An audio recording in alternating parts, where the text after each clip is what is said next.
हाँ तो बच्चों क्या हालचाल, उम्मीद करता हूं आप सब अच्छे होंगे, मस्त होंगे, बेहतर होंगे और आप सभी की पढ़ाई बेहतर चल रही होगी। आज जोश और जुनून के साथ फटाफट सुपर फास्ट रिवीजन करेंगे हिंदी का। आप लोगों को बच्चों वैसे भी नोट्स में सारा चीज मिल गया होगा, लेकिन जो बच्चे नोट्स नहीं ले पाए हैं तो आज वीडियो के माध्यम से इन प्रश्नों को तैयार करेंगे। आज मैराथन क्लास और इतने क्वेश्चन लेकर आया हूं कि एग्जाम में जाकर फोड़ कर आओगे और इसके बाद भी लगातार आप लोगों के लिए कंटेंट आता रहेगा। बस प्यार और सपोर्ट आपका बना रहे। चलिए शुरू करते हैं बच्चों। हिंदी के इसके पहले भी हमने जो वीडियोज प्रोवाइड किया है वो आपको प्लेलिस्ट में क्रम से मिल जाएगा। हमने बोर्ड एग्जाम 2026 के लिए एक प्लेलिस्ट बना दिया है ताकि आप लोगों को भटकना ना पड़े, बढ़िया जाकर के चौचक तरीके से तैयारी करें। ओके बच्चों, चलिए शुरू करते हैं। आज का पहला प्रश्न है, विरोधाभास अलंकार की परिभाषा लिखिए। आज लगभग 20, 25, 30 क्वेश्चन, कम से कम 20, 25, 30 जितना हो सकता है आज क्वेश्चन करने वाले हैं। और ये क्वेश्चन आपको कहीं नहीं मिलेंगे, सिर्फ शिव सर के नोट्स में ही मिलेंगे। तो यदि किसी बच्चे को नोट्स लेना है तो कांटेक्ट नंबर लिखा हुआ है 96 85 29 91 49। सर नोट्स की प्राइस बहुत ज्यादा रहती है। नहीं भाई, हम अन्य संस्थाओं की तरह 400-500 वाले नहीं है, मात्र 100 रुपए में बढ़िया नोट्स चौचक तरीके से, मैं गारंटेड कहता हूं कहीं नहीं मिलेगा इतना प्रॉपर नोट्स आपको मिलेगा। समझ रहे हो बच्चों? ठीक है, तो ये मेरा पर्सनल नंबर है 96 85 29 91 49। खाली समय में बात भी कर लेता हूं, है ना। जब खाली नहीं रहता बच्चों तो एसएमएस से बात हो जाती है। चलिए, विरोधाभास अलंकार कहां होगा बच्चों? विरोधा, ऐसा लग रहा कि विरोध हो रहा हो लेकिन वास्तविक में विरोध ना हो। समझ रहे हो ना, कि जब हम किसी काव्य को पढ़ रहे हैं या सुन रहे हैं तो ऐसा लगे कि वो उसमें विरोध घुसा हुआ है, जबकि वास्तविकता तो यह है कि वो विरोध कर ही नहीं रहा है। ठीक है, जैसे एग्जाम्पल, मोहब्बत एक मीठा जहर है। मीठा जहर, बताओ, मीठा का विरोध कर रहा जहर, लेकिन यहां बड़ाई की जा रही है कि भैया मोहब्बत एक मीठा जहर है, मोहब्बत बहुत अच्छा है, मोहब्बत एकदम मिठास भरा हुआ है। अर्थ तो उसकी प्रशंसा में है, मोहब्बत की प्रशंसा में है, लेकिन यदि हम बात करें यहां पे मीठा जहर, मीठा जहर जहर है साला, विरोध कर रहा है, तो यहां पर विरोधाभास अलंकार हो गया। मतलब बच्चों, जहां किसी कार्य पदार्थ गुण के वास्तविकता का विरोध ना होते हुए भी विरोध का आभास हो, आभास विरोधाभास, विरोध का आभास हो, वहां विरोधाभास अलंकार होता है। या अनुरागी चित्त को गत समझे नहीं कोई, ज्यों ज्यों बूढ़े श्याम रंग त्यों तो उज्जवल होए। जैसे श्री कृष्ण जी की श्यामलता बढ़ती जाती है, उनकी उज्जवलता होती जाती है। क्या कभी कोई काला होगा तो सुंदर दिखेगा? नहीं। यदि उसको काली कावर पोत दो, सुंदर दिखेगा? तो भाई ज्यों ज्यों बूढ़े श्याम रंग, ज्यों ज्यों बूढ़े श्याम रंग, जैसे जैसे वो बूढ़े होते जाते हैं, श्यामलता आती जाती है, उनकी उज्जवलता बढ़ती जाती है। बिल्कुल विरोध हो रहा है, लेकिन वास्तविकता में उनकी सौंदर्य बढ़ाती है। मतलब उनको देखने की जो एक प्रकार से निखार है वो थोड़ा सा बढ़ता है, उसी कृष्ण जी के लिए कहा जाता है। तो ऐसा लग रहा है कि बूढ़े श्याम रंग त्यों त्यों उज्जवल होए। अरे भाई, उज्जवल कैसे हो जाएगा? लेकिन श्याम रंग में डूबकर लोग उज्जवल हो सकते हैं, ये उनकी प्रशंसा के बारे में बात की जा रही है। तो जहां पर वास्तविकता में विरोध ना हो, लेकिन काव्य को पढ़ें या सुने या देखें तो वास्तविकता का आभास हो, केवल आभास हो, वहां विरोधाभास अलंकार होता है। ठीक है बच्चों, इसके पहले भी 1-2 क्वेश्चन है जिसको अपन लास्ट में करेंगे। प्रयोगवादी काव्य की प्रमुख विशेषताएं, छायावादी काव्य की प्रमुख विशेषताएं, तो इसको अपन लास्ट में कर लेंगे बच्चों के। चलिए, कोई दिक्कत? आप लोगों को ये होमवर्क दे दूंगा। चलिए, अगला प्रश्न है। अभी ऐसे प्रश्न करो, धीरे धीरे धीरे धीरे पहले सरल प्रश्न, फिर धीरे धीरे धीरे बढ़ते बढ़ते कठिन प्रश्न पर चलेंगे, है ना, ताकि आप लोगों को बोरिंग ना लगे और ये इधर से मजा भी आते जाए। अचानक एक कठिन प्रश्न आ गया, उसको भी तैयार कर लेंगे। देखो, पढ़ने का भी तरीका है, जब कुछ समझ में नहीं आए, याद ना हो रहा हो तो आप सरल विषय खोलो। खाली समय थोड़ी व्यतीत करना है, खाली समय में सरल सब्जेक्ट खोलो भैया, कि हमारा पढ़ने का मन नहीं कर रहा, हिंदी खोल लेते हैं। ये टॉपिक हमको भाई कठिन लग रहा है, दूसरा सरल सरल चीज पढ़ लो, है ना। जब आपका बिल्कुल फ्रेश माइंड हो तब आप कठिन चीजें पढ़ो। देखो, अभिधा शब्द शक्ति क्या है? शब्द शक्ति, क्वेश्चन कैसे बनते हैं शब्द शक्ति से बच्चों? शब्द शक्ति कितने प्रकार के होते हैं? शब्द शक्ति, है ना, 3 प्रकार के होते हैं, अभिधा, व्यंजना, लक्षणा। तो यहां पर बच्चों अभिधा पूछा गया है। अभिधा का मतलब जैसे कोई वाक्य है और उसका साधारण सा अर्थ निकल रहा हो और उसको हम पढ़ते ही सुनते या तुरंत समझ जाएं, वो बच्चों आपका क्या है? अभिधा शब्द शक्ति होता है। जिस शब्द के श्रवण मात्र से उसका परंपरागत प्रसिद्ध अर्थ सरलता में समझ में आ जाए, उसे अभिधा शब्द शक्ति है। जैसे उदाहरण में बच्चों, गाय दूध देती है, हाँ भाई दूध देती है। राम पुस्तक पढ़ रहा है, राम पुस्तक पढ़ रहा है, तो ये एकदम अभिधा है, साधारण सा, हम पढ़े सुने और आसानी से हमको समझ में आ गया, वो अभिधा है बच्चों। यहां पर दूसरी परिभाषा दे रखी है, अभिधा वह शब्द शक्ति है जिससे किसी शब्द का सीधा सरल और लोक प्रचलित मुख्य अर्थ तुरंत समझ में आ जाता है, मतलब जिसका हम अर्थ बहुत आसानी से समझ सकते हैं, पढ़ें सुने या देखें तुरंत हमें समझ में आ जाए, वो आपका क्या हो जाता है बच्चों, अभिधा शब्द शक्ति हो जाता है। उदाहरण आप लोग तैयार कर लेना, गाय दूध देती है, राम पुस्तक पढ़ता है, वह बाजार जाता है, तुम खाना खाते हो, ये साधारण है। अच्छा, भक्तिन का वास्तविक नाम क्या था, वह अपने इस नाम को क्यों छुपा रही थी? देखो बच्चों, भक्तिन का वास्तविक नाम था लक्ष्मी। क्या? लक्ष्मी, है ना। अब देखो उसके माँ बाप ने लक्ष्मी क्यों रखा था कि लक्ष्मी रखने से खूब सारा लक्ष्मी धन बरसात होगी, है ना, खूब सारा धन डेरा हमारे घर में आ जाएगा, पैसे की बरसात हो जाएगी, कहीं ना कहीं से इनकम बढ़ जाएगा। लेकिन होता क्या है, उसके नाम के अनुरूप कुछ होता ही नहीं है, किसी प्रकार से कोई आमदनी नहीं बढ़ती, तो वो अपना नाम छुपाना चाहती है कि भाई हमारा नाम तो भक्तिन रख दिया गया है, लेकिन वास्तविक में हम भक्तिन के योग्य नहीं है, इसलिए अपना नाम छिपाना चाहती है। बोलती है हम भक्तिन नहीं रहना चाहते, भक्तिन हम नहीं बनना चाहते हैं, क्योंकि भाई सॉरी लक्ष्मी हम अपना नाम नहीं बताना चाहते, क्योंकि जो हमारे अनुरूप हमारा नाम रखा गया था उसके अनुसार परिवार में किसी प्रकार से कोई परिवर्तन नहीं हुआ। देखो बच्चों, भक्तिन का वास्तविक नाम था लक्ष्मी, लक्ष्मी। उससे यह नाम उसके माता पिता ने दिया होगा, उन्होंने सोचा होगा कि उसके पैदा होने पर धन भरपूर हो जाएगा, यानी खूब सारा धन आ जाएगा, वह लड़की जहां भी जाएगी, है ना, वह धन की वर्षा होगी। परंतु हुआ क्या, इसके विपरीत उसने लक्ष्मी बनने की कोशिश बहुत की, परंतु भक्तिन अपने ससुराल वालों ने उसे दाने दाने को मोहताज कर दिया। ऐसे निर्धन दशा में वह स्वयं को लक्ष्मी नहीं कहलवाना चाहती थी, इसलिए उसने अपना नाम लोगों से छुपाने का भरसक प्रयास किया। समझ में आया कि उसका नाम उसके माँ बाप ने दिए होंगे, और नाम इसलिए दे दिए लक्ष्मी क्योंकि उन्होंने सोचा होगा कि लक्ष्मी नाम देने से ज्यादा धन आ जाएगा, धन की वर्षा हो जाएगी, कुबेर महाराज जी आके पैसा खूब डाल देंगे। तो ऐसा नहीं हुआ, नाम जिस जैसा अनुरूप था उसके विपरीत हुआ, धनदान की नहीं बल्कि और गरीबी बढ़ती गई। ऐसी स्थिति में वो सोची कि भाई लक्ष्मी बनने की हम कोशिश तो कर रहे हैं, लेकिन उसके लायक हम नहीं है, इसलिए उन्होंने क्या किया भैया, अपना नाम लोगों से छुपाने की कोशिश की। चीजें क्लियर है? यदि कोई बच्चा चाहता है स्क्रीनशॉट लेने के लिए तो बिल्कुल ले सकता है यार, इसमें कोई दिक्कत ही नहीं। राजभाषा की विशेषताएं, सरकारी कामकाज के लिए राजभाषा का प्रयोग किया जाता है और राजभाषा संविधान द्वारा मान्यता प्राप्त होता है। कितने अंतर? मिनिमम 2 अंतर, मैक्सिमम कितने अंतर? 3 अंतर, अंतर बोल रहा हूं, विशेषताएं। यदि अंतर भी आता, राजभाषा और राष्ट्रभाषा में क्या अंतर है, राजभाषा और विभाषा में क्या अंतर है, तो अंतर भी 3 अंतर याद करना, विशेषताएं भी 3 जो भी आएगा बच्चों, क्योंकि मिनिमम 2 नंबर का और मैक्सिमम 3 अंक का क्वेश्चन पूछा जाता है। शासकीय कार्य में इसका प्रयोग किया जाता है और संविधान द्वारा मान्यता प्राप्त होती है। न्यायिक व्यवस्था में इसका हम प्रयोग करते हैं, किसका बच्चों? राजभाषा का। ठीक है, क्लियर? 3 विशेषताएं, इसमें ज्यादा हम समय व्यतीत नहीं करेंगे क्योंकि ये आसानी से बन जाएगा कि सरकारी कामकाज के लिए, है ना, संविधान द्वारा मान्यता प्राप्त होती है बच्चों, और जो आपका शासन की न्यायिक व्यवस्था होती है उसमें हम राजभाषा का प्रयोग करते हैं।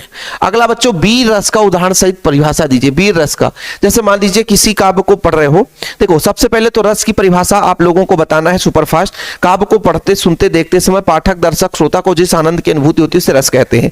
यानी पढ़ने वाले को पाठक, देखने वाले को दर्शक और सुनने वाले को श्रोता बोलते हैं बच्चों। तो पढ़ने देखने सुनने में पाठक दर्शक श्रोता को जिस आनंद की अनुभूति होती है उसे रस कहते हैं। रस के कितने अंग होते हैं? रस के 4 अंग होते हैं, स्थायी भाव, विभाव, अनुभव, संचारी भाव। रस के प्रकार कितने होते हैं बच्चों? 10 प्रकार होते हैं। 10 प्रकार में से आपका एक वीर रस है। अब देखो किसी भी रस का परिभाषा हम आपको बताते हैं कि जैसे आप लोग को श्रृंगार रस की परिभाषा तैयार करनी है बच्चों, तो श्रृंगार रस की परिभाषा आप लोग सहृदय के हृदय में, श्रृंगार रस का स्थायी भाव क्या होता है? रति। तो रति नामक स्थायी भाव का विभाव, अनुभव और संचारी भाव संयोग होता है, वहां श्रृंगार रस होता है। ऐसे बच्चों वीर रस का क्या होता है? उत्साह। तो उत्साह हृदय के हृदय में उत्साह नामक स्थायी भाव का विभाव, अनुभव और संचारी भाव संयोग होता है, वहां पर वीर रस होता है। तो परिभाषा आप लोगों को एक तैयार करना है तो पूरे परिभाषा तैयार हो जाएंगे। इसलिए बच्चों आप लोग केवल एक परिभाषा याद करें कि उत्साह हृदय के हृदय में वीर का स्थायी भाव क्या होता है? उत्साह। तो उत्साह हृदय के हृदय में उत्साह नामक स्थायी भाव का विभाव, अनुभव और संचारी भाव संयोग हो जाता है, उसे हम क्या बोलते हैं बच्चों? वीर रस बोलते हैं। वीर रस का आप लोग सिंहासन हिल उठे, राजवंशों की बुकटी तानी थी, बूढ़े भारत में भी आई फिर से नई जवानी थी, खूब लड़ी मर्दानी में तो झांसी वाली रानी थी, बुंदेले हर बोलों के मुंह से हमने सुनी कहानी थी, खूब लड़ी मर्दानी में तो झांसी वाली रानी थी। बताओ वीर रस है कि नहीं? अपने देश के प्रति जो समर्पण का भाव, आज वीर जवानों के प्रति यदि कोई शब्द भी उठ देता है तो हमारे भी दिल में वीर भावना आ जाती है कि भैया जरूरत पड़े अपने देश की रक्षा के लिए तो हम भी अपनी आहुति देने के लिए तैयार हैं। वहां पे वीर रस आ जाता है। ओज, जहां ओजता बन जाए बच्चों, ओज गुण अंदर से उमंग रग रग में खून खौलता हुआ उबाल आ जाए, वहां पर आप आपका वीर रस होता है। तो उत्साह हृदय के हृदय में जब उत्साह है नामक स्थायी भाव का विभव अनुभव और संचारी भाव संयोग होता है, वहां पर वीर रस होता है। ठीक है बच्चों, सिंहासन हिल उठे राजवंशों की। अब एक तो और सुभाष चंद्र वह खून कहो किस मतलब का जिसमें वो बाल का नाम नहीं, वह खून कहो किस मतलब का जिसमें देश का जो आ सके देश का काम नहीं। मतलब ये आप लोग सुभाष चंद्र बोस जी की जो है ना दो पंक्ति है याद कर लो। रानी लक्ष्मीबाई है ना, सिंहासन हिल उठे राजवंशों की भुगती तानी थी, बूढ़े भारत में से आई फिर से नई जवानी थी, है ना, खूब लड़ी मर्दानी वह तो झांसी वाली रानी थी। 2-3 लाइन लिख दोगे बच्चों तो काम हो जाएगा। उम्मीद करता हूं आप लोगों को समझ में आ गया होगा। देखो जैसे यहां पर लिखा है, भावुक के हृदय में जब उत्साह नामक भाव का विभव अनुभव और संचारी भाव संयोग होता है, वहां भी रस होता है। तो मैं अपने आप में मैं बढ़िया परिभाषा बताता हूं। सा हृदय के हृदय में, सा हृदय के हृदय में, सा हृदय के हृदय में उत्साह नामक स्थायी भाव का विभव अनुभव और संचारी भाव संयोग होता है बच्चों, वहां पर भी रस होता है। आज जो भैया वीडियो स्किप कर देगा मैराथन क्लास में, है ना, वो पछताएगा, वो पछताएगा। इस वीडियो को मैक्सिमम लोगों तक शेयर करो और नोट्स जरूर ले लेना बच्चों। 96 85 29 91 49। जो नोट्स नहीं लेगा, जो तैयार नहीं करेगा, वो बाद में पछताएगा कि सर हमने नोट्स नहीं लिया, हमने तैयार नहीं किया, नहीं हमारे प्रॉपर नंबर आते हैं। पिछले साल मैक्सिमम 90+ बहुत सारे बच्चों ने लाया था केवल नोट्स और वीडियो से। भैया कम समय में 1 महीने में इतना नंबर लाना कम थोड़ी ना है। अब कह दो कि सर हमें 100 में 100 लाना है तो भैया पूरा किताब इंपॉर्टेंट नहीं, पूरा किताब आपको छान मारना होगा। 100% का मतलब है एक एक पॉइंट, एक एक बिंदु आपसे बनना चाहिए। तो निपात शब्द क्या होता है कि ऐसे मतलब एक प्रकार से शब्द जो किसी भी वाक्य में बल प्रदान करते हैं, बल प्रदान करते हैं। जैसे मैं मुझे जाना चाहिए, आप बोल दिया मुझे जाना ही चाहिए, तो आवश्यक हो गया, बल मिल गया। तुमको पढ़ना पड़ेगा, तुमको भी पढ़ना पड़ेगा, भी वहां पर क्या हो गया, बल प्रदान कर दिया। समझ रहे हो ना। तो ऐसे शब्द जो किसी भी वाक्य को बल प्रदान करते हैं वो निपात शब्द कहलाते हैं। देखो बच्चों वो अभी हुए शब्द हैं, निपात शब्द कहलाते हैं, जो किसी शब्द या पद के बाद लगाकर उसके अर्थ को विशेष बल भर देते हैं, विशेष बल भर देते हैं, वो निपात शब्द कहलाते हैं। ध्यान रखना बच्चों, ये सब चीज आपको नोट्स में मिल जाता है। ये जो क्वेश्चन आंसर है ना, ये भी आपको नोट्स में मिलेंगे। 80 क्वेश्चन का हमने एक बढ़िया नोट्स बनाया है। वो नोट्स के साथ ही भाई चैप्टर वाइज भी आप पढ़ो, इंपॉर्टेंट क्वेश्चन भी पढ़ लो, ग्रामर का भी है, महत्वपूर्ण अंतर भी पढ़ लो, और 80 क्वेश्चन का एक अलग से पीडीएफ हमने बना दिया है कि जिसको कुछ नहीं करना है तो इंपॉर्टेंट पढ़ लो। समझ रहे हो ना बाबू। चलो चीजें क्लियर है। मैराथन में आप सभी का स्वागत है, जो अभी आज जुड़ चुके हैं, और अच्छी बात है। नहीं जुड़े हैं जिनको है तो मैक्सिमम लोगों तक शेयर करो बच्चों, ठीक है। तो निपात शब्द आ गया, समझ में आ गया कि एक ऐसा अवयव जो किसी भी शब्द के या किसी की भी वाक्य में लगा देने से उस पर विशेष बल प्रदान करता है, वो आपका क्या कहलाता है, निपात शब्द कहलाता है। क्या कहलाता है प्यारे बच्चों, निपात शब्द कहलाता है। चीजें क्लियर है, आगे बढ़ते हैं। सार संक्षेपण की परिभाषा लिखिए तथा उसकी विशेषता बताइए। सार संक्षेपण, कोई बड़ा सा आपको कहानी दे रखा है और उस कहानी के मुख्य बिंदुओं को एक छोटा सा रूप दे करके कहानी के पूरे अर्थ को समझा देना सार संक्षेपण कहलाता है। मतलब हमने पूरे 3 पन्ने की कहानी जो लिखी थी उसको हमने 10 लाइन में मुख्य बिंदुओं को संग्रहित करके हमने सार समझाया, वो आपका सार संक्षेपण हो गया। मतलब सार संक्षेपण का मतलब सरल होना चाहिए और सूक्ष्म होना चाहिए, कम शब्दों में लिखा होना चाहिए। यानी कोई कहानी है 10 पन्ने की है, रामायण गीता भागवत है, उसको शॉर्टकट में लोगों को समझाना, वो सार संक्षेपण कहला जाता है। संक्षेपण का समान अर्थ है बच्चों संक्षेप में कहना। कोई विस्तृत रूप है उसको संक्षेप में कहते हैं, वो संक्षेपण है। किसी विस्तृत अवतरण के से अप्रासंगिक एवं अनावश्यक बातों को हटाकर 1/3 शब्दों में उसकी आवश्यक एवं प्रधान बातों को व्यक्त कर देना ही संक्षेपण कहलाता है। ठीक है, समझ में आ गया कि भाई बहुत लंबी चौड़ी कहानी दे रखी थी, लगभग कितने पेज की थी, 15 पेज की थी। जब 15 पेज की थी तो 15 पेज की कहानी जो थी उसको हमने क्या करा कि उसके जो अवांछित, जो अनावश्यक जो चीज थी उसको हमने क्या कर दिया, हटा दिया। क्या कर दिया बच्चों, हटा दिया। जब उसको हमने हटा दिया तो केवल और केवल उसमें महत्वपूर्ण बिंदु बचे, उन बिंदुओं को लिखना ही सार संक्षेपण कहलाता है। यानी अनावश्यक अप्रासंगिक 1/3 मतलब जो अनावश्यक अप्रासंगिक वाक्यों को हटाना और उसको 1/3 भाग में लिखना आपका सार संक्षेपण कहलाता है। कैसा होना चाहिए सार संक्षेपण की विशेषताएं, संक्षेपण को स्वयं में पूर्ण होना चाहिए, चाहिए। इसका मतलब नहीं कि हमने 1/3 लिख दिया तो अर्थ स्पष्ट लास्ट में ना हो। यदि जन्म हुआ है तो मृत्यु तक की वर्णन हो जानी चाहिए। संक्षेपण का संक्षिप्तता एक प्रधान है। संक्षेपण के भाव और भाषा शुद्ध होनी चाहिए और सरल होनी चाहिए। ऐसा भी नहीं है कि आप क्लिष्ट भाषा का प्रयोग कर दूं, कठिन शब्दों का प्रयोग कर दूं, तो कठिन शब्दों का प्रयोग बिल्कुल नहीं करना है। आगे चलते हैं बच्चों। कौन सा विचार चिड़ियों के पंखों में चंचलता भर देती है? कौन सा विचार चिड़ियों के परों में चंचलता भर देती है? जब चिड़िया सुबह उठती है तो अपने भोजन के लिए, बच्चों के भोजन के लिए घोंसले से निकल करके बाहर चली जाती हैं। जब बाहर जाती है उनको याद आता है कि बच्चे जो हैं हमें नीड़ों से झांक रहे होंगे। बच्चों की उम्मीद होगी कि हमारे माँ बाप है ना क्या लाएंगे, दाना लेकर आएंगे। स्नेहिल प्यार के लिए वो इंतजार कर रहे होंगे। जब ये उनके मन में उम्मीद आ जाती है कि बच्चे हमारे आस में है ना, जैसे हमने सुबह तो उठ के आ गया, लेकिन सुबह से बच्चे हमें झांक रहे होंगे नीड़ों से कि माँ बाप भोजन लेके आएंगे। ऐसे विचार जब चिड़ियों के मन में आ जाती है तो चिड़ियों के परों में चंचलता आ जाती है और तेजी से दौड़ते हुए, तेजी से उड़ते हुए अपने घोंसले तक आती है, अपने बच्चों के पास आती है और दाना खिलाती है, स्नेहिल प्यार देती है। आपके घर में भी आपके माँ बाप यदि सुबह बिना बताए घर से निकल जाएं और आप एक छोटे हैं तो आप सुबह से इंतजार करेंगे अपने माँ बाप के लिए कि हमारे माँ बाप कहाँ चले गए। और यह इंतजार है। आज भी देखो मार्केट यदि माँ बाप जाते तो उम्मीद बनी रहती है कि हमारे लिए कपड़े लेकर आएंगे, कुछ ना कुछ अच्छा चीज लेके आएंगे।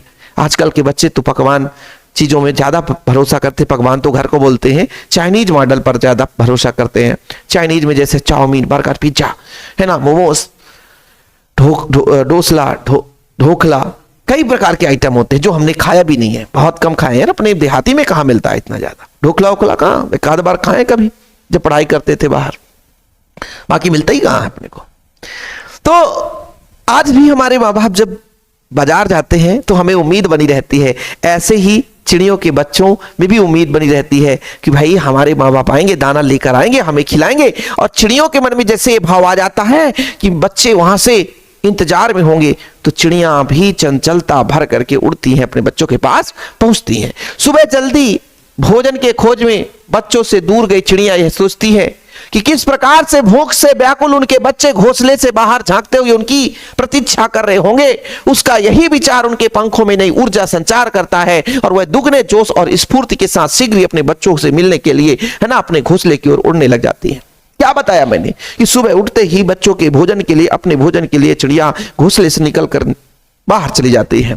और जब उनको याद आता है कि बच्चे भी भूखे होंगे है ना, दाना के उम्मीद में, भोजन के उम्मीद में है ना, नीड़ों से झांक रहे होंगे, स्नेहिल प्यार के लिए झांक रहे होंगे, तो उनके परों में चंचलता आ जाती है, उमंग और जोश आ जाता है, नई ऊर्जा मिल जाती है और उस ऊर्जा के साथ वो उड़ने में सक्षम हो जाते हैं, उड़ करके घोंसले में आ जाते हैं। चीजें क्लियर है? आगे बात करते हैं। कैमरे के सामने बैठे विकलांग को वास्तविक कष्ट क्या होता है? देखो भाई, कैमरे के सामने विकलांग व्यक्ति को बुलाया जाता है कि आओ हम आपकी पीड़ा और विरह को लोगों को दिखाएंगे कि कैसी कैसी समस्याएं हैं इनके साथ। लेकिन जो सामने वाला व्यक्ति है ना, वो विकलांग व्यक्ति से ऐसे प्रश्न पूछता है ताकि वो भावुक हो जाए। अनावश्यक चीज जो उसे नहीं पूछना चाहिए, ऐसे प्रश्न पूछता है ताकि वो भावुक हो जाए, रोने लग जाए, हमारे कैमरे में कैद हो जाए। लोगों को हम दिखाएंगे, लोगों को बताएंगे कि देखो ऐसी परेशानी है, तब लोग भावुक होंगे, उनके भाव उनसे टीआरपी बढ़ेगी। मतलब चैनल की टीआरपी बढ़ाने के लिए दूरदर्शक में बैठा जो संपादक है वो ऐसे प्रश्न करता है, घिनौने प्रश्न करता है ताकि वो भावुक हो जाए, वो बताने में क्लिष्ट हो जाए, वो रोने लग जाए। अपने फायदे के लिए उसके विरह वेदना को चोट पहुंचाते हैं, मतलब जो अंदर की भाव है उसको गलवाना चाहते हैं। यह समस्या होती है विकलांग व्यक्ति के साथ। एक अपाहिज व्यक्ति को लाएंगे कैमरे के सामने और ऐसा उससे प्रश्न करेंगे ताकि वो भावुक हो जाए, रोने लग जाए, दर्शक भी भावुक हो जाए। ओह माय गॉड, इसकी इतनी बड़ी परेशानी है। इन चीजों से विकलांग व्यक्ति ने, अपाहिज व्यक्ति को परेशानी होती है। बंद स्टूडियो में कैमरे के सामने बैठे विकलांग को अनुमान भी नहीं होता कि कार्यक्रम के माध्यम से उसकी विकलांगता इस प्रकार से खुला मजाक बन जाएगा, उसके द्वारा पूछे गए बेतुके प्रश्न का उत्तर और निरुत्तर हो जाएगा। ऐसी स्थिति में उसे अपनी विकलांगता से उत्पन्न परेशानी के स्थान पर सार्वजनिक रूप से हुए अपने अपमान की अत्यधिक कष्ट होता है। समझ में आया कि कष्ट क्या होता है?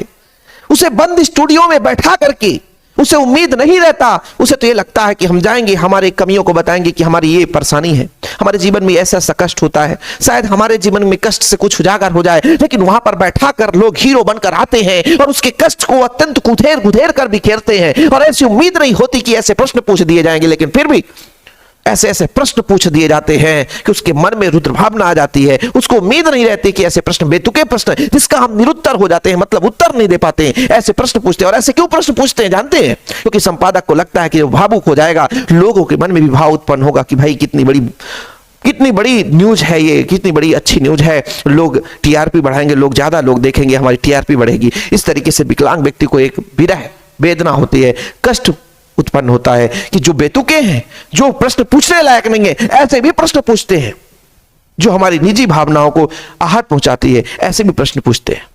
इस कारण से कैमरे के सामने बैठा अपाहिज अत्यंत कष्टदायी अनुभव करता है। समझ में आ गया बच्चों? सूर्योदय होने पर उषा कौन सा जादू टूटता है? सूर्योदय होने पर उषा का जादू टूट जाता है। क्यों? देखो बच्चों, सूर्योदय होने पर उषा का जादू टूटता है। जैसे ही सूर्य निकलने वाला होता है, उसके जस्ट पहले जो आपका आकाश है एकदम नीला नजर आता है। कैसा नहीं?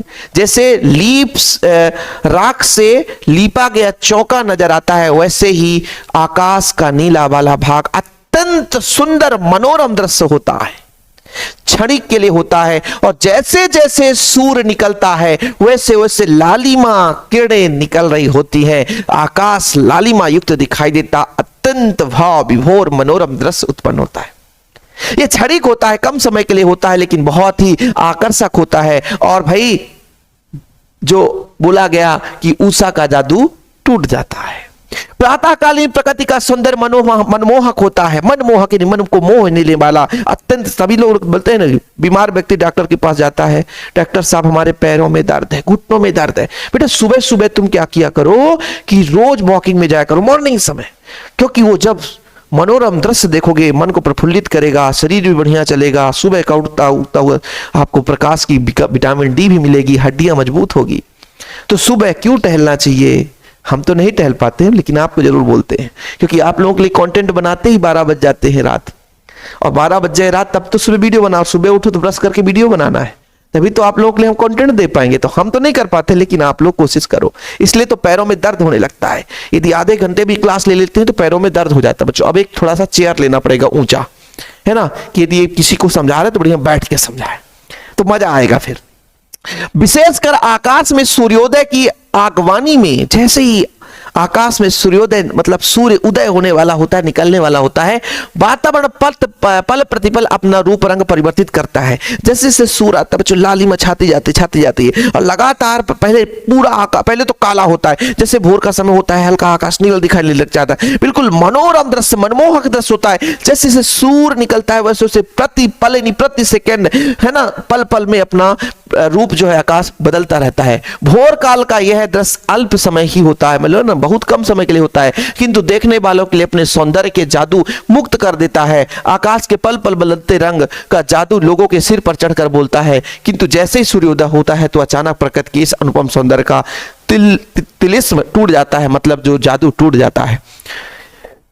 इसका मतलब यह हुआ कि जब प्रातः काल होता है, सुबह का समय होता है, आकाश सुंदर दिखाई देता है, मनोरम दिखाई देता है, नीला दिखाई देता है। जैसे जैसे सूर्योदय होने होता है, जैसे जैसे सूर्य निकलता है, हर पल आकाश का रंग बदलता जाता है, वो भी मनोरम दृश्य। लेकिन भोर का दृश्य अत्यंत अल्प समय के लिए होता है, लेकिन जब पूर्ण रूप से सूर्य उठ जाता है तो उषा का जादू टूट जाता है। किरणों की जादू टूटती है, उषा मतलब किरण, और किरण हर जगह बिखर जाती है बच्चों। इसलिए बोलते हैं कि सूर्योदय होने के बाद उषा का जादू टूट जाता है, उषा का जादू टूट जाता है। भाई लक्ष्मण के बिना श्री राम अपनी जीवन कैसे लगता है? जब लक्ष्मण को मेघनाथ द्वारा चलाई जाती है ना, मूर्छित बाण, तब जो आपकी लक्ष्मण है वो मूर्छित हो जाते हैं। ठीक है, जब लक्ष्मण मूर्छित हो जाते हैं तो उनके अंदर दर्द, विरह भावना श्री राम जी को बहुत ही ज्यादा व्याकुलता ला दी जाती है। कैसे व्याकुलता ला दी जाती है? जैसे मणि के बिना, जैसे मान लीजिए पंखों के बिना पक्षी का जीवन अधूरा होता है, सही है कि नहीं? जिस पक्षी के पंख ही ना हो तो उड़ कैसे सकती है? मणि के बिना सांप का जीवन अधूरा हो जाता है। यदि मणि ना हो तो सांप सांप नहीं कहलाता बच्चों। सूंड के अभाव में हाथी का जीवन नहीं रह जाता। ऐसे ही लक्ष्मण के बिना श्री राम का जीवन कल्पना में योग्य नहीं है, यानी श्री राम जी का है ना जीवन है ना सही नहीं है। लक्ष्मण के बिना राम को अपना जीवन व्यर्थ लगने लग जाता है।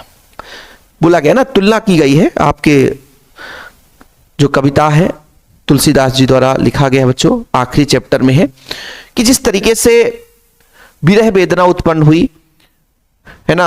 आप सबको पता है कि रावण द्वारा सीता जी का हरण हो जाता है, तो राम जी खोज में निकलते ही पता चलता रावण ने हरण कर ले गया। खोजते खोजते पहुंचते हैं लंका, लंका में लड़ाई छिड़ती है। मेघनाथ जी लक्ष्मण मूर्छित करते हैं है ना, मूर्छित मार चलाते हैं, और उसे यदि समय पे दवा ना मिलता, हनुमान जी है ना वैद्यराज को ना लाते, तो हो सकता है लक्ष्मण जी नहीं रहते। तो जब लक्ष्मण मूर्छित पड़े रहते हैं तब उस समय श्री राम जी कहते हैं कि भाई के बिना जीवन व्यर्थ है। पत्नी को खोज में निकला, पत्नी के खोज में निकला, लेकिन भाई ही नहीं, भाई को ही यदि मैंने मतलब खो दिया तो फिर पत्नी किस काम की रह जाएगी। एक को पाने के लिए एक को त्यागना पड़े, ऐसा जीवन हमारा व्यर्थ है। एक को पाने के लिए एक को खोना पड़े, ऐसा हमारा जीवन व्यर्थ है। कैसे व्यर्थ होता है कि जैसे पंछियों के पंख कट जाए तो क्या उड़ पाएंगी? कभी नहीं उड़ पाएंगी। हाथी का सूंड ना हो क्या पानी पी पाएगा, खा पाएगा? नहीं कर पाएगा। मणि यदि सर्प के पास ना हो तो वो जो सर्प का दर्जा है उसकी समाप्त हो जाएगी। ऐसे ही यदि हमारे पास लक्ष्मण जैसा भाई ना हो तो हमारा जीवन व्यर्थ है। इस चीज की वो है ना अपने जीवन के बारे में वहां पे गुणगाथा कर रहे थे। यहां तुलसीदास जी द्वारा लिखा गया बच्चों, आप लोगों को समझ में आ गया कि भाई लक्ष्मण के बिना श्री राम का जीवन कैसे सही नहीं है, कैसे व्यर्थ है। जैसे पंखों के बिना पक्षी, मणि के बिना सांप, सूंड के अभाव हाथी जीवन अभिप्राय मतलब व्यर्थ है, वैसे लक्ष्मण के बिना श्री राम जी का जीवन व्यर्थ है। भाई देखो, मैं समय दे देता हूं स्क्रीनशॉट लेने के लिए, बाद में कोई पटपट नहीं करेगा, समझ रहे हो ना? नहीं पटर पटर करते रहो आप लोग, ठीक है? तो पटर पटर बिल्कुल नहीं करना। कमेंट में बेतुके क्वेश्चन करते रहते हैं, ऐसा लगता है कि सर हर कमेंट का जवाब देंगे। एग्जाम टाइम में भाई बहुत ज्यादा बिजी रहता हूं। समझ में आया बाबू? विज्ञापन शब्द किसे कहते हैं? विज्ञापन शब्द किसे नहीं? विज्ञापन क्या है भाई? विज्ञापन का मतलब दैनिक समाचार को लोगों तक पहुंचाना। बी धन विज्ञापन, दो शब्द से मिलकर बना होता है विज्ञापन। बी धन ज्ञापन, ठीक है बच्चों? बी का अर्थ होता है विशेष और ज्ञापन का अर्थ होता है सार्वजनिक सूचना। विशेष सार्वजनिक सूचना लोगों तक पहुंचाना, है ना। विज्ञापन एक माध्यम है जो ग्राहकों को अपनी ओर आकर्षित करने की वस्तु को बेचने का काम करता है। अच्छा, विज्ञापन का मतलब नहीं समझे? जैसे किसी को फ्लैट बेचना है ना, फ्लैट बेचना है तो अपना एक बढ़िया सा पोस्टर बनाया कि ये फ्लैट का ये चित्र है, इसका स्पेस ये इतना इतना है, इसकी कीमत इतनी है, कलर इतना है ना, इस स्थान पर है, और बढ़िया सा सुंदर सा आकर्षक चित्र बना करके विज्ञापन जारी कर दिया। अब बोलोगे सर विज्ञापन यूट्यूब पे वीडियो देखते हो ना, तो विज्ञापन आता है ना कि मेरे कोर्स में आ जाओ मात्र 399 रुपए में आपको 1 साल के लिए फ्री कोर्स, वो भी एक विज्ञापन है, ठीक है? यूट्यूब पे भी आपका एक वीडियो, फेसबुक चलाते हो अचानक आ गया, ये लो भैया 30 रुपए वाली चीज 25 में मेगा सेल चल रहा है, खरीद लो, वो विज्ञापन हो जाता है ना। हेड एंड शोल्डर साबुन मतलब शैम्पू, तो ये सारी चीजें क्या होती है? विज्ञापन होती है। मतलब विशेष ज्ञापन का अर्थ होता है सार्वजनिक सूचना को एक रूप देकर के प्रस्तुत करना, विज्ञापन कहलाता है। ये कैसे होनी चाहिए? ऐसे होनी चाहिए ताकि लोगों का ध्यान आकर्षित हो, है ना। विज्ञापन के चित्रों की और भाषा की स्पष्टता होनी चाहिए ताकि देखने वाले लोग है ना समझ पाएं और स्पष्ट रूप से विषय को देख पाएं। ठीक है, समझ में आ गया? विज्ञापन का बी मतलब विशेष, ज्ञापन मतलब सार्वजनिक सूचना, है ना। विज्ञापन का अर्थ है बच्चों विशेष सार्वजनिक सूचना, है ना। विज्ञापन के माध्यम से ग्राहकों को अपनी ओर आकर्षित करने की वस्तु बेचने का एक माध्यम होता है, ठीक है, जो कैसा होना चाहिए? आकर्षक होना चाहिए और स्पष्ट होना चाहिए। स्क्रीनशॉट लेना है क्या? लेना है? ले लो भाई। दूर के ढोल सुहावने होते हैं, भाव का पल्लवन कीजिए। ये लो भाई, ऐसे प्रश्न आप लोगों को 4 नंबर में भाव पल्लवन 4 नंबर में आ जाएगा। भाव पल्लवन कीजिए। दूर का ढोल सुहावन लागे मतलब हर दूर का वस्तु हमें मजा आता है सुनने में, देखने में, सब कुछ। जैसे शादी विवाह होता है, शादी विवाह में ढोल नगाड़े बजते हैं, है ना। पास में जब घर में ही बजे तो आपके कान में बहुत ज्यादा तीक्ष्ण आवाज आएगी और थोड़ा सा है ना तीखा स्वर के कारण आपको मतलब एक प्रकार से कहा जाए तो अच्छा नहीं लगेगा, है ना, वहां पे शोर सा आभास होगा। लेकिन वही धुन जो है, वही ढोल नगाड़े 1 किलोमीटर दूर बजे, फिर आप अपने घर से सुनो तो मजा आएगा कि हाँ यार क्या ढोल नगाड़े बज रहे हैं। वही ढोल नगाड़े 1 किलोमीटर दूर, तो उसकी आवाज जो है सुरीली होती है, लेकिन पास में ढोल नगाड़ा बजता है तो वो ढोल का आवाज सुरीला नहीं होता बल्कि बेसुरा होता है, क्योंकि उसकी साउंड बहुत तेज होती है। वो बेसुरे और बेतुके समझ में आते हैं। डीजे वगैरह बजता है, जैसे बॉक्स वगैरह, अब डीजे बॉक्स को ही डीजे का नाम दे दिया गया है तो अब डीजे तो बोलना ही पड़ेगा। तो बॉक्स बजता है जब आप आपके घर, अपने घर के पास में बजाओगे, जब अपने घर के पास बजाओगे तो वो समझ में नहीं आएगा, वो बड़ा शोर शराबा लगता है। लेकिन जब वो घर से 100 मीटर दूर बजता है, 200 मीटर दूर बजता है, तो आपको थोड़ा सा अच्छा फील होगा। 1 मिनट प्यारे बच्चों।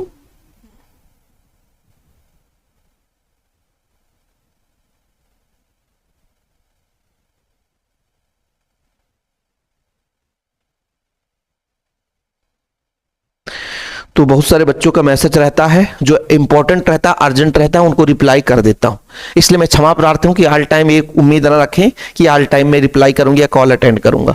ठीक है, किसी बच्चे ने 15 बार कॉल किया, अब भैया नंबर पा जाते हैं कि सर से नोट्स लेना है, नंबर लगाता हूं, फोन मिलता ही लगता है कि नहीं। कुछ लोग तो ट्राई करते हैं कि सर ने नोट्स के लिए बात किया था, सर बात करते हैं कि नहीं, ट्राई तो करता हूं, बोले सर ऐसी नंबर ट्राई कर रहा था कि फर्जी तो नहीं है। अरे यार हम अपना पर्सनल नंबर देते हैं, फर्जी नंबर क्यों देंगे, है ना। जिन बच्चों को नोट्स लेना तो कॉन्टेक्ट नंबर लिखा रहता है कि भाई 96 85 29 91 49 मेरा पर्सनल नंबर है। देखो बच्चों देखिएगा, दूर के ढोल सुहावने होते हैं क्योंकि उनकी तीव्र ध्वनि कर्कशता दूर तक नहीं पहुंच पाती। मतलब जब दूर कोई चीज बजता है तो उसकी कर्कश आवाज हमारे कानों तक नहीं पहुंचती है, वो कर्कश वहीं रह जाता है, केवल सुरीली आवाज आती है।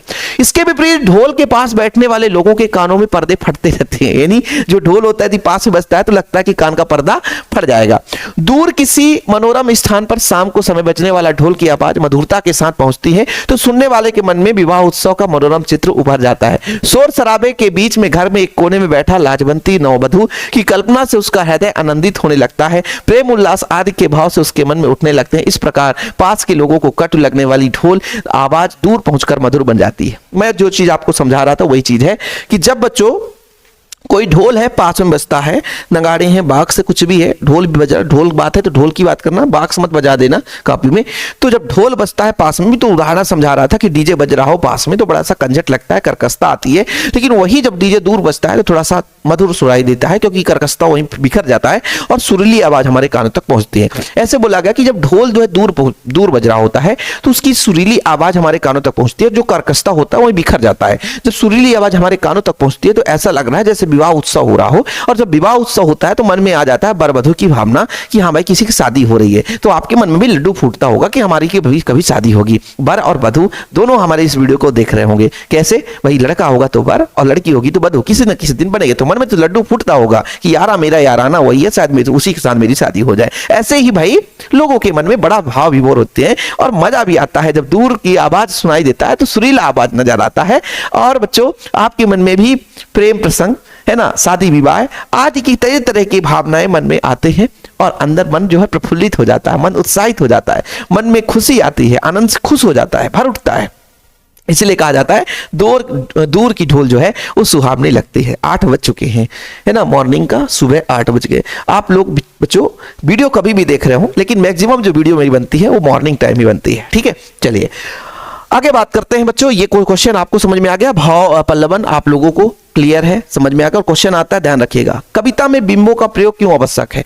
कविता में बिंबों का प्रयोग इसलिए है क्योंकि कविता पढ़ लेने से नहीं बल्कि पढ़ते समय उसमें जो पाठक के मन में वो बिंब उत्पन्न हो जाए, चित्र उत्पन्न हो जाए, तब वो बच्चों आप लोगों का एक साकार कविता कहलाता है, एक अच्छा कविता माना जाता है। जैसे हम किसी चीज को पढ़ रहे होते हैं, जैसे अभी ढोल की बात चल रही थी कि ढोल जब बजता है तो मन में आ जाता है विवाह उत्सव की बात, विवाह उत्सव आ जाती है कि एक कोने पे वर वधू होंगे, काश किसी दिन हम भी ऐसे जगह पर बैठे होंगे और वर वधू एक दूसरे से बात कर रहे होंगे, अच्छे अच्छे मजे से बात कर रहे होंगे और दिल में खुशी होगी, ऐसी चीजें आ जाती है। ऐसी कविता को पढ़ते समय हमारे अंदर एक चित्र उत्पन्न हो जाए, भाव उत्पन्न हो जाए। भाव जब उत्पन्न हो जाएगा भाई साहब तो हमें भी मजा आएगा। इसलिए कहा जाता है कि कविता के लेखन में बिंब विधान की बहुत महत्वपूर्ण भूमिका होती है, ताकि पाठक जो दर्शक है, श्रोता है, जो भी है, कविता को पढ़ने वाला पाठक ही होगा, पाठक के मन में उसका चित्र उकिर जाए, मन में जो है उसका भाव जो है उत्पन्न हो जाए। इसलिए बिंब का बहुत ज्यादा महत्वपूर्ण है। कविता लेखन में बिंग एक शब्द चित्र के समान होते हैं। इन शब्द चित्रों के माध्यम से कवि अपनी कल्पना का साकार रूप प्रदान करता है, मतलब अपना जो भी व्याख्या करना है उस शब्द चित्र से ही करता है। कविता लेखन के बिंबों की ओर जो महत्वपूर्ण भूमिका होती है वह कविता की संवेदना को प्रकट करना तथा कवि की अमूर्त कल्पनाओं को मूर्त रूप में प्रदान करता है। मतलब जो मन में विचार है वो अमूर्त है, मतलब वो मूर्ति प्रदान नहीं कर सकता, क्योंकि मन विचार जब उसको लिख देता है, जब उसको कोई पढ़ता है तो मूर्ति रूप में हमें समझ में आने लग जाता है। तो अमूर्त को मूर्त में बदलना ये आपका कवि का काम होता है, इसलिए बिंबों का प्रयोग बहुत आवश्यक है। अगला प्रश्न देखते हैं बच्चों, मुक्तक काव्य की दो विशेषताएं बताइए। अभी क्वेश्चन जारी रहेगा, ध्यान रखना। आज हम सिलेक्टेड क्वेश्चन लाए हैं और कई बार एमपी बोर्ड में पूछे गए हैं, भाई इतना पढ़ लोगे तो मजा आ जाएगा। मुक्तक काव्य कैसा होना चाहिए?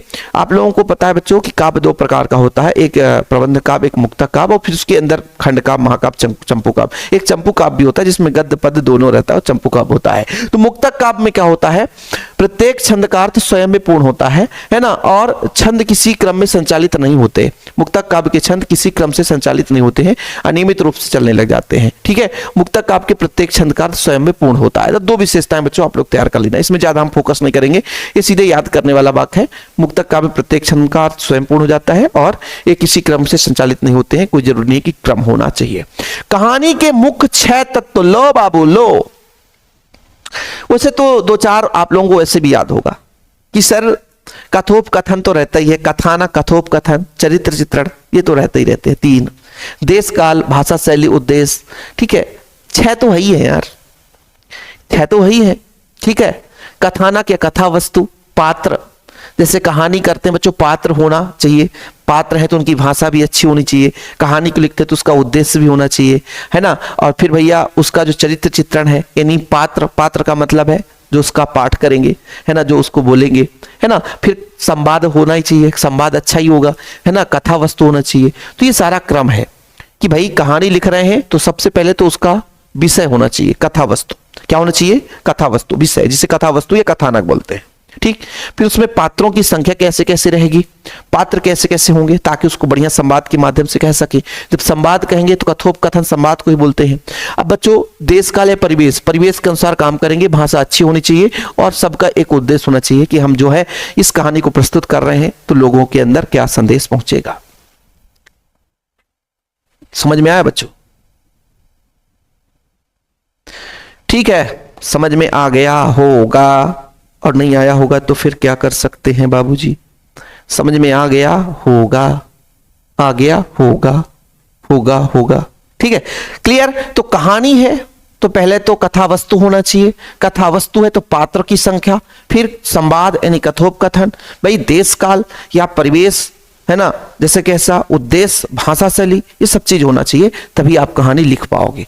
मतलब एक प्रकार से ये रूपरेखा है भाई, ये रूपरेखा है ना। इसके अतिरिक्त शीर्षक, क्लाइमेक्स व द्वंद्व भी अलग अलग के तत्व माना जाता है, लेकिन जरूरी नहीं है। यदि आप लोग इतना तैयार कर लोगे कि सर कहानी के कौन कौन से तत्व हैं, तो तत्वों का विशेष ध्यान रखना पड़ेगा। पहले कथानक या कथा वस्तु, कथा में क्या क्या वस्तु है, पात्र क्या है, चरित्र चित्रण जिनकी होगी, पात्र, फिर उनका संवाद कैसा है, कथोप कथन है ना, परिवेश या देश काल जिसे बोलते हैं, भाषा भी होनी चाहिए, उद्देश्य होना चाहिए, ये इनके प्रमुख तत्व है। याद होकर कर लेना बच्चों। अगला, कविता का पहला उपकरण व पहली शर्त क्या है? शब्द।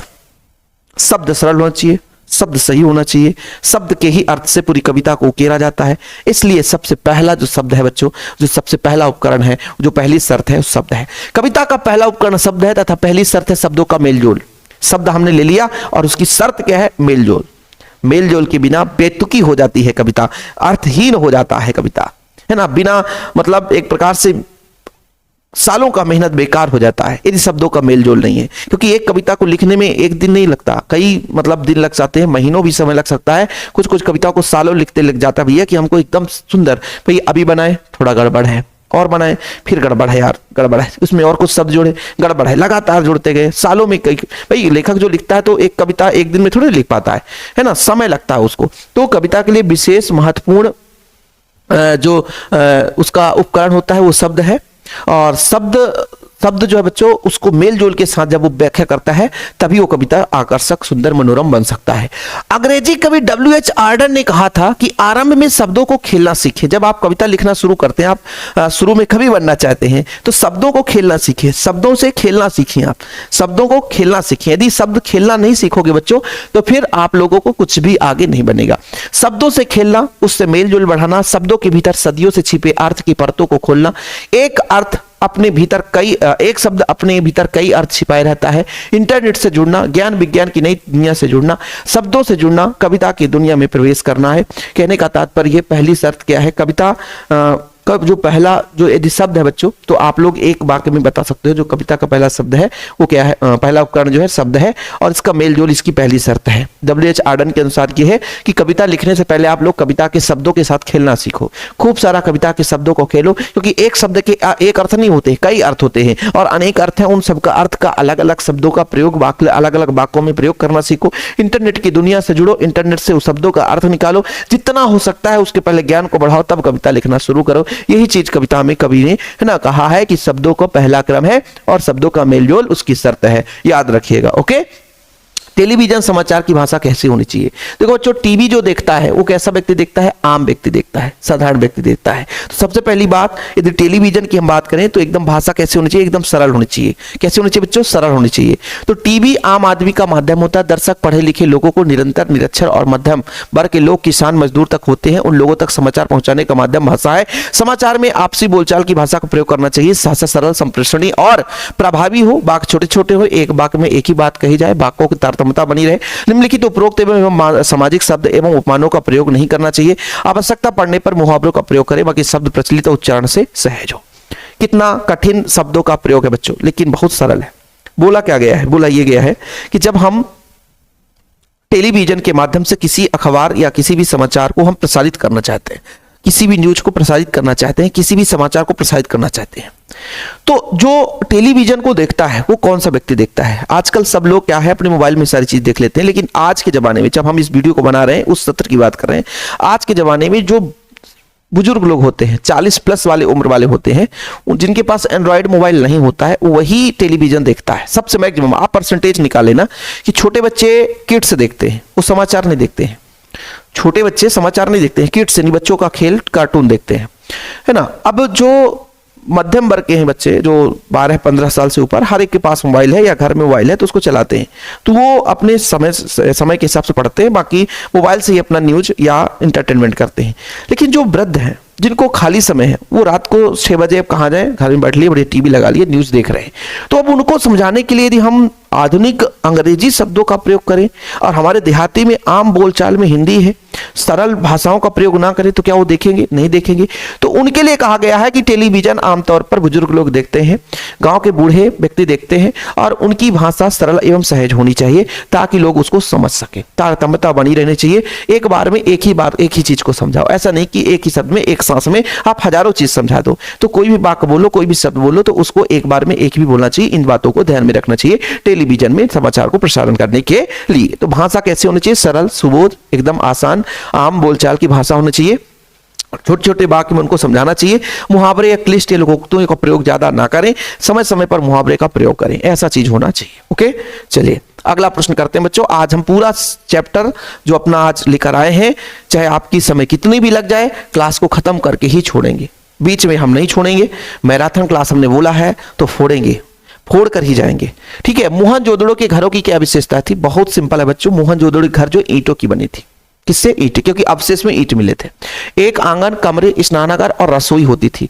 आज भी हमारे घर में आंगन होता है, कमरे भी होते हैं, स्नानागार नहाने का घर होता है, रसोई होता है। तो जो आज था वैसे ही पहले था। ठीक है। देखो ऐसे में रिलेट करके याद करोगे तो हो जाएगा, नहीं तो फिर आप रट्टा मारते रह जाओगे कि मोहनजोदड़ो खुदाई हुई तो क्या क्या मिला। मोहनजोदड़ो खुदाई हुआ भाई तो सबसे पहले क्या बना भाई? पक्की ईंटें बनी। कैसे? पक्के ईंटों के घर मिले, पक्के ईंटों के घर मिले, है ना। एक आंगन, कमरे, स्नानागार, रसोई होती थी। सभी घरों में उन्नत जल निकासी, मतलब घर का पानी कहां से निकलेगा? तो बढ़िया निकासी नहर, मतलब एक छोटा सा नाली लगा रहता था। ठीक है। ड्रेनेज प्रणाली जुड़ी हुई थी बच्चों, जो हर घर को मुख्य नली से जोड़ता था। मतलब एक घर से नाली निकला है और जो रास्ते से एक बड़ी नाली जा रही है उस नाली से जोड़ता जाता है, ड्रेनेज प्रणाली कहते हैं इसे। साथ ही घर की बनावट सजावट की समानता एवं सुव्यवस्थित नगर नियोजन की इसकी प्रमुख विशेषता थी, जो सुनियोजित शहरी जीवन का प्रमाण देती है। इन्हीं मोहनजोदड़ो की जब खुदाई हुई तो सबसे पहले उनके घरों की क्या विशेषता थी कि ईंटों की बनी हुई है। घर में आंगन भी है, रसोई भी है, स्नानागार नहाने का भी घर है ना। और जो पानी की निकासी के लिए ड्रेनेज सिस्टम था। ड्रेनेज सिस्टम मतलब क्या है बच्चों कि हर घर से नालियां निकली थी, छोटी छोटी नालियां, और जो वो नालियां हैं वो बड़े नाली से जोड़ता था। आज भी देखो शहर में देखो हर गली मोहल्ले में नालियां बनी हुई है। गांव में तो अब योजना आता है लेकिन गांव में नालियां बन नहीं पाती हैं क्योंकि उतना स्पेस ही नहीं रहता, और जहां स्पेस भी रहता है तो नालियां जाकर के वो मिट्टी भर जाती है। इस साल बना है, अगले 2 साल में वो नाली बंद हो जाता है। आप देख लेना गांव में यही हाल है, नाली बनती है, पैसे उसके निकल जाते हैं, लोग खा जाते हैं और आधी काम होती है, आधी अधूरी रह जाती है। इधर उधर सब देख लो, कहीं कहीं हमारे गाँव में तो नाली बनी है उसके ऊपर से ढक्कन ही नहीं लगा है ना। नाली बन गई, फोटो खिंच गया, पैसा निकल गया, काम करने वाले पैसे पाए, कुछ लोग बढ़िया जो काम कराने वाले हैं वो भी पैसे पा गए, और वो नाली ढक्कन खुला हुआ है। अब सारा कचरा आके जमा हो रहा है और जमा होकर के वो खराब हो जाता है। आप लोग अपने गांव में देखना, आप लोग बताना, हाँ इस बात को जरूर बताना कि आपके गांव में नाली बनी है कि नहीं। सड़क तो हर गांव में बना है लेकिन गांव में नाली बनी है कि नहीं, और बनी है तो कैसे बनी है। आप लोग इसको जरूर बताइए, कमेंट बॉक्स में भर भर के बताइएगा। हमारे गाँव में तो भाई ऐसा है, हमारे घर से ही सड़क बना लेकिन जगह ही नहीं नाली बनाने के लिए, जमीन ही नहीं दे रहे लोग, बोलते हैं लड़ाई हो जाएगा भाई, समझ रहे हो ना। तो ऐसा हर घर में होता है, मतलब हर गांव में होता है। तो भाई हम बात कर रहे थे मोहनजोदड़ो के समय की बात कर रहे थे कि वहां का जो ड्रेनेज सिस्टम था बहुत अच्छा था। घर घर से नाली निकलती थी, मोहल्ले मोहल्ले से नाली निकलती थी, और फिर वो नालियां जाकर के बड़े है ना एक नाला जो होता था, बड़ा नाला, उससे वो जोड़ते थे और पानी सुव्यवस्थित तरीके से बाहर निकल जाता था। ओके, अगला प्रश्न है, यशोधर पंत ने किशनदा को क्वार्टर को क्यों मैस कहा गया। अरे क्वार्टर उनका ऐसा था कि कोई भी व्यक्ति आता था। मैस का मतलब क्या है, जहां बहुत सारे लोग खाना खाते हैं, जहां बहुत सारे लोग खाना खाते थे। और क्वार्टर का मतलब है भैया जहां हम अकेला अपना लेकर के रह रहे हैं, लेकिन क्वार्टर में उनके आने जाना लोग बना रहता था और लोग आते थे, बड़े बनाते खाते थे। अब जब लोगों की संख्या बढ़ गई तो उसको मैस कहने लग गए। देखो किशनदा का वास्तविक नाम कृष्णानंद पांडे था। अच्छा, वास्तविक नाम भी पूछा गया, चलो कोई बात नहीं, यदि पूछता तब हम बताते, नहीं पूछता तो नहीं बताते। वो एक गोल मार्केट के 3 कमरों वाले क्वार्टर में अकेले रहते थे। क्वार्टर था, क्वार्टर मतलब किराए में जो कमरा लेते हैं ना, वो रहते थे, ठीक है। जहां रोजी रोटी की तलाश में आए थे, यशोधर पंत नामक एक मैट्रिक पास वाला को शरण मिली थी, ठीक है। किशनदा कुमारे थे। किशनदा कैसे थे, कुमारे थे, और पहाड़ से आए हुए कितने ही लड़के का ठीक ठिकाना ना होने के कारण वहां रह जाते थे। क्वार्टर की व्यवस्था मैस जैसी थी, मिलकर के खिलाओ है ना, पकाओ और खाओ। किशनदा ने यशोधर पंत को मैस का रसोइया बनाकर रख लिया है ना। किसको, यशोधर पंत को, जिसको शरण दी थी ना, उसको मैस का रसोइया बनाकर रख लिया। लड़के मिलकर स्वयं मैस की व्यवस्था कर लेते थे। इसी कारण किशनदा को क्वार्टर को यशोधर पंत का मैस कहा। देखो भाई, कहने का तात्पर्य था किशनदा का वास्तविक नाम क्या था, कृष्णानंद पांडे। वो 3 कमरे का एक क्वार्टर ले रखे थे। क्वार्टर मतलब अपने रहने के लिए क्वार्टर ले रखे थे, कि क्वार्टर हम अपने रहने के लिए रखे हैं। तो वहां क्या होता था कि उन्होंने यशोधर पंत किसको ले रखा था बच्चों, कुमारे थे, और एक कहां पे गया, यशोधर पंत नामक एक मैट्रिक पास वाला को शरण मिली थी। मतलब उन्होंने शरण में ले लिया था कि चलो तुम यहीं रहो, तुम्हारे पास सुविधा नहीं। अब जो लोग आते थे, पहाड़ से आए जो बहुत सारे लोग होते थे, उनका ठीक ठिकाना नहीं रहता, कहाँ रहे। अब कमरा भाई उन्होंने ले लिया, अब लोग आ रहे हैं, उनका ठिकाना नहीं है। बोले कोई बात नहीं है, हम रहने के लिए व्यवस्था किए हैं, आप सामान ले और व्यवस्था कर लो, यहीं खाओ यहीं रहो। तो बहुत सारे लड़के आते थे, ठीक ठिकाना नहीं रहता था, उनका जगह फिक्स नहीं रहता था, तो बढ़िया आते थे। तो यशोधर पंत बोले तुम यह अपना व्यवस्था करो, जितने भी लोग आए वो व्यवस्था करें, खाएं रहें यहीं, कोई दिक्कत नहीं। इसलिए जब बहुत सारे लोगों का खाना एक जगह बनने लग जाता है और डेली बनता है तो वो मैस कहलाता है बच्चों। तो पहले क्वार्टर था क्योंकि उनको अकेले रहना था, लेकिन कुमारे थे, उनकी शादी नहीं हुई थी, तो यशोधर पंत को क्या कर लिए थे, अपने अंडर में रख ली, चलो हम तुमको भैया अपने पास रखते हैं, खाना खर्चा हम सब देंगे, तुम यहीं रहो। लेकिन बाद में पहाड़ से जो लोग आते थे, भाई पहाड़ के लोग क्या है, जगह व्यवस्था है नहीं, तो बोले कहाँ रहे। तो ये बड़े दयालु थे, वो क्या कहते थे कि भैया कोई बात नहीं है, पढ़ने लिखने आए हो, कुछ करने आए हो, तो यहीं आप खाना पीना अपना ले आओ, यहीं बनाओ खाओ यहीं रहो। जब बहुत सारे लोगों की भीड़ जमने लगी तो उसको हम क्या कह देते हैं, मैस कह देते हैं बच्चों, इसलिए उन्होंने मैस कहा। क्या बोला, मैस कहा। अगला प्रश्न बच्चों, जूझ कहानी के शीर्षक का औचित्य सार्थकता स्पष्ट कीजिए। जूझ कहानी एक गांव के बालक की बात की जा रही है कि बालक आतुर है विद्यालय जाने के लिए, बालक आतुर है पढ़ाई करने के लिए, बालक आतुर है पढ़ाई करके कुछ आगे बढ़ने के लिए। लेकिन इन तमाम चीजों को देखकर भी घर में एक प्रतिबंध है कि तुम स्कूल जा सकते हो, तुम विद्यालय जा सकते हो, लेकिन पहले 11 बजे तक खेत में काम करना पड़ेगा। तो बालक या यहाँ पर जो एक जिसकी कहानी की संघर्ष की बात की जा रही है, वो घर का काम भी करता है, विद्यालय भी जाता है और जीवन में बहुत ज्यादा है ना एक प्रकार से संघर्षों का सामना करता है, बहुत ज्यादा परेशानियों का सामना करता है। इस कारण से यहाँ पे जूझ कहानी को औचित्य ठहराया गया है कि बालक के जीवन में हर पल संघर्ष आया है और संघर्ष करते हुए आगे बढ़ा है ना। इसलिए इस पहाड़ी कहानी का नाम, इस पाठ का नाम जूझ बिल्कुल औचित्य है, सही है।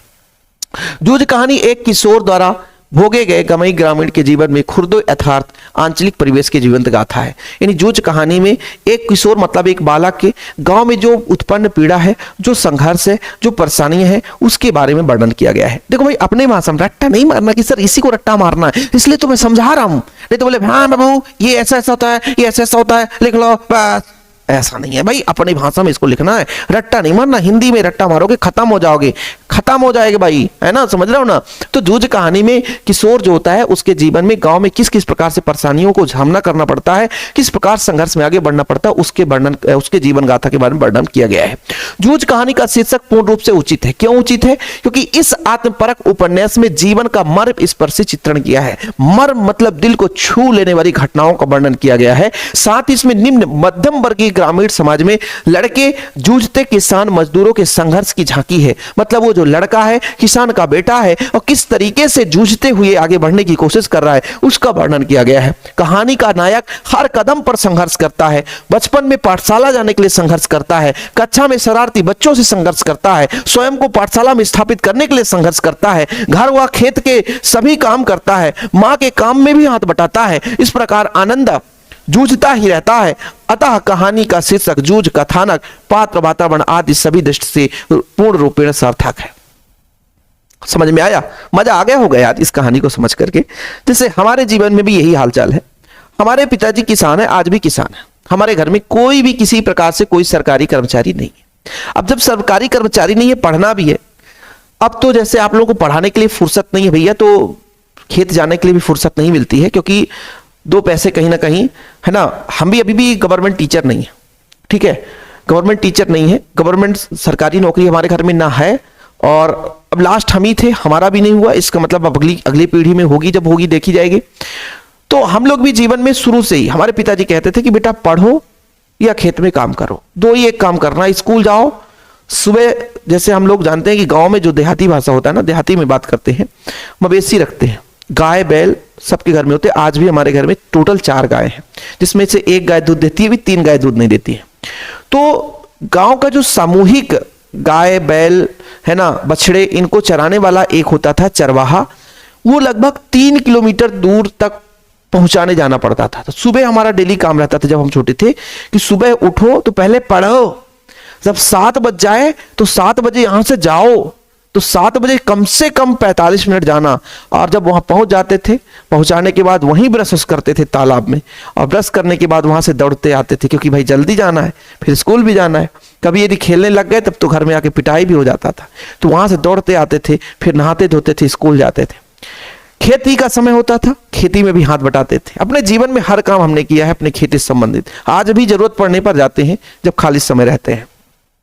तो ऐसे ही हमारे ही जैसे लोगों का यहाँ पे चित्रण किया गया है कि गांव का व्यक्ति आनंदा जो है ना, वो हर समय संघर्ष में रहता है। चाहे वो विद्यालय जाने के लिए बस सबसे पहले अपने माँ से कहता है कि मुझे विद्यालय जाना है। जब विद्यालय जाने की बात आ गई तो पिता से कहता है, तो पिताजी बोले तुम्हें खेत में काम करना पड़ेगा। तो चाहे विद्यालय जाने के बाद की संघर्ष की हो, चाहे विद्यालय में जाने के बाद वहां के बच्चों के साथ शरारती बच्चों से लड़ना हो, या कि मान लीजिए पढ़ाई करते समय जो परेशानी हो, तो संघर्ष ही है। खेत में जाकर के काम करना है, माँ का भी हाथ बटाना है। मतलब जीवन की जितने भी परेशानियां हैं गाँव में, आंचलिक भाग में लोगों के साथ, एक मध्यम वर्ग के परिवार के साथ जो परेशानी है उसके बारे में वर्णन किया गया है। इसलिए इस कहानी का नाम जूझ रखना औचित्य है, बिल्कुल उचित है। औचित्य का मतलब बिल्कुल उचित है। समझ में आ गया बच्चों? क्लियर है? समझ में आ गया? कोई दिक्कत? कि भाई एक किशोर के भोगे हुए जीवन में जो घटनाएं होती है, जो परेशानी होती है, उसके बारे में मर्म स्पर्शी चित्रण किया गया है ना। एक मजदूर के बेटे, एक किसान के बेटे किस प्रकार से गांव में कठिनाइयों का सामना करते हैं उसके जीवन का वर्णन किया गया है। स्कूल जाने से लेकर के, स्कूल जाने का जो संघर्ष है, पाठशाला जाने के बाद शरारती बच्चों का जो संघर्ष है, माँ के काम बटाने के लिए संघर्ष है, खेत में काम करने के लिए जो संघर्ष है, इन सब चीजों का वर्णन किया है ना। एकदम मन स्पर्शी, हृदय को छू लेने वाली घटनाओं का वर्णन है। इसलिए बच्चों ये जूझ पाठ का शीर्षक बिल्कुल उचित है। अगला है बच्चों, कवि को संसार अपूर्ण क्यों प्रतीत होता है, वह क्या चाहता है। देखो, कवि को संसार अपूर्ण क्यों लगता है, क्योंकि दुनिया में आज हर व्यक्ति भोग विलास पे लगा हुआ है, केवल अपनी आवश्यकताओं को पूरा करने में लगा हुआ है, जो वास्तविक सुख और आनंद है उसे नहीं पाता, इसलिए पूरा संसार अधूरा लगता है। कवि भावनाओं को महत्व देता है, वह सांसारिक बंधनों को नहीं मानता, वह वर्तमान संसार को उसकी शुष्कता और निरसता के कारण नापसंद करता है, वह प्रेम की कोमल भावना में भी जीना चाहता है, वह बार बार अपनी कल्पना और संसार को बनाता है और प्रेम में बाधक बनने पर उन्हें मिटा देता है, वह प्रेम को सम्मान देने वाले संसार की रचना करना चाहता है। मैंने बोला ना कि कवि का कहना है कि आज का जो जमाना है वो भोग विलास में है ना, आनंद में जीना चाहता है, लेकिन वो प्रेम वाली नहीं, वो क्षणिक आनंद में जीना चाहता है, भोग विलास में छिपा हुआ है। आज का जो इंसान है वो भोग विलास में छिपा हुआ है, ठीक है, मतलब पूरे जीवन में सुखमय जीवन नहीं जीता, प्रेम रूपी जीवन नहीं जीता। लेकिन जो हमारे कवि हैं वो प्रेम भावनाओं को लेकर के एक संसार बसाना चाहते हैं, इसलिए बोलते हैं कि ये संसार अभी अधूरा है, अपूर्ण है। लोग अपनी आवश्यकताओं को पूरा करने के लिए केवल क्षणिक आनंद के लिए आतुर हैं, भोग विलास में व्याप्त हैं, जबकि वहां पे कवि जो है अपने प्रेम प्रसंग के माध्यम से प्रेम के आधार पर एक नया संसार बसाना चाहते हैं और उसी के अनुसार जीना चाहते हैं। ठीक है, यही चीज वर्णन किया गया है। ठीक, क्योंकि भाई वर्तमान की जो शुष्कता निरसता है उसको नापसंद करते हैं, यानी संसार में जो रूखापन है, प्रेम जो है ही नहीं है, खत्म होता जा रहा, उसको नापसंद करते हैं। समझ में आई बात। चलिए, खुद का पर्दा खोलने का क्या आयास है। देखो, खुद का पर्दा, कवि क्या कहना चाहता है कि जब हम किसी लेख को लिखते हैं लोग उस पर बुराई करने चले आते हैं, और जब बुराई करने आते हैं, जैसे आज आप लोग देखो किसी भी घटनाओं को लेकर कोई न्यूज चैनल में कोई अपना व्यक्ति अपना बात रखा, अब स्वाभाविक है कि दो पक्ष के बीच झड़प हुई है तो एक पक्ष को बताएगा, एक पक्ष भाई जो सही होगा उसी को बताएगा, तो दूसरा पक्ष जो है उसको भर भर के कमेंट्स करते हैं, भर भर के गालियां देते हैं। सबसे पहले धर्म को लेकर राजनीति चलती है, धर्म को लेकर के आप फेसबुक या कहीं भी आप देखो तो भर भर के कमेंट्स आते हैं, एक दूसरे को आरोप प्रत्यारोप करते हैं। तो कवि का कहना यह है कि भाई जो आरोप प्रत्यारोप करते हो, तो ये जो आप शब्द लिखते हो ना, वो आपकी गरिमा को बताता है, आपके ज्ञान को बताता है। ये जो शब्द का मर्यादा है वो आपकी छवि को दर्शाता है ना, खुद के ज्ञान को बताता है, खुद की निरस्ता, मूर्खता या अच्छा मतलब यदि आप सहजता या किस प्रकार से भाव रखते हैं वो आपके वहां मतलब निखार आता है। तो कवि का कहने का तात्पर्य क्या कहता है, खुद का पर्दा खोलना, मतलब आप अपने विचार तो व्यक्त कर रहे हो, लेकिन ये अपने आप को खुद को व्यक्त कर रहे हो कि हम कैसे। ठीक है, खुद का पर्दा खोलने से कवि का आशय है कि बुराई करने वाले निंदक कवि की कमियों और दोषों को उजागर करते समय विवेक खो जाते हैं। मतलब जब हम बुराई करते हैं किसी का, भाई जैसे हमने कहा कोई नहीं बोला, उसके बारे में हम बोलना शुरू किए। आप लोग देखो आजकल रिश्तों का भी ख्याल नहीं रखते हैं, भर भर के बुरा भला कह देते हैं, लेकिन उससे पता चलता है कि आपके अंदर कितना ज्ञान है, आपने कितने शब्दों को मर्यादा रखा है, मतलब मर्यादित शब्दों का प्रयोग किया है कि नहीं। वो मर्यादित शब्द आपके है ना बताते हैं कि आपके पास ज्ञान कितना है। तो कवि का कहना यही है कि कवि की बुराई करते समय लोग क्या करते हैं, अपने आप के आपा खो जाते हैं, मतलब अपने आप के शब्दों का जो मर्यादा है उसको लांघ कर जाते हैं, है ना। इस कृत्य से उनके स्वयं की स्वभाव प्रकृति निंदा करने की और सब में मालूम पड़ जाएगा, ये निंदक ईर्ष्यालु और ओछी मानसिकता के रहते हैं। कहने का तात्पर्य है खुद का पर्दा खोलने से अभिप्राय यही है कि कवि की जो बुराई करते हैं, कवि की जो अवहेलना करते हैं, वो लोग अपने अंदर की जो मानसिकता को व्यक्त करते हैं, है ना, अपने आपा को खो जाते हैं और ऐसे शब्दों का प्रयोग करते हैं जो मर्यादा को लांघ जाता है। उससे उनको ये पता नहीं चल पाता कि अपने अंदर की हम पर्दा खोल रहे हैं, अर्थात अपने अंदर की जो बुराइयों को उजागर कर रहे हैं। ठीक है, ये चीज बोला गया है। दिन जल्दी जल्दी ढलता है, कविता का उद्देश्य क्या है। ठीक है, अभी कितने क्वेश्चन बचे हैं प्यारे बच्चों।